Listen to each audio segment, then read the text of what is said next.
So in the course of time, Hannah conceived and gave birth to a son. She named him Samuel, saying, "Because I asked the Lord for him." When the man, Elkanah, went up with all his family to offer the annual sacrifice to the Lord and to fulfill his vow, Hannah did not go. She said to her husband, "After the boy is weaned, I will take him and present him before the Lord, and he will live there always." "Do what seems best to you," Elkanah, her husband, told her. "Stay here until you have weaned him. Only may the Lord make good his word." So the woman stayed at home and nursed her son until she'd weaned him.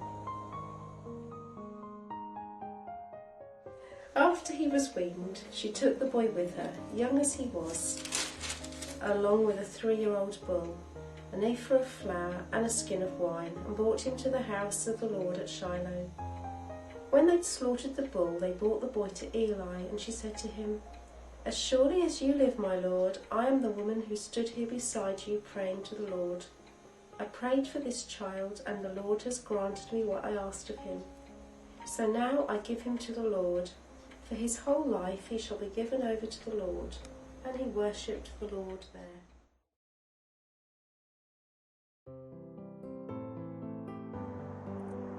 The birth of Moses.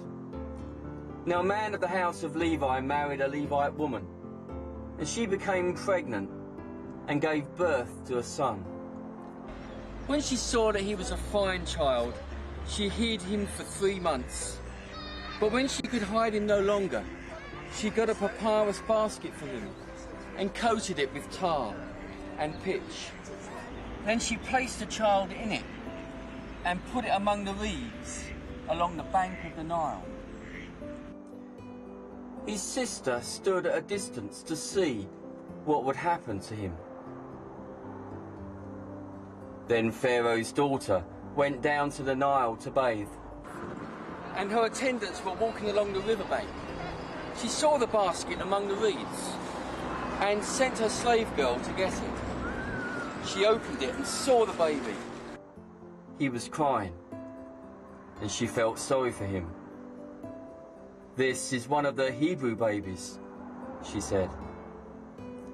Then his sister asked Pharaoh's daughter, "Shall I go and get one of the Hebrew women to nurse the baby for you?"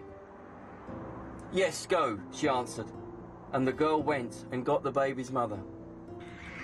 Pharaoh's daughter said to her, "Take this baby and nurse him for me, and I will pay you." So the woman took the baby and nursed him. And when the child grew older, she took him to Pharaoh's daughter, and he became her son. She named him Moses, saying, "I drew him out of the water."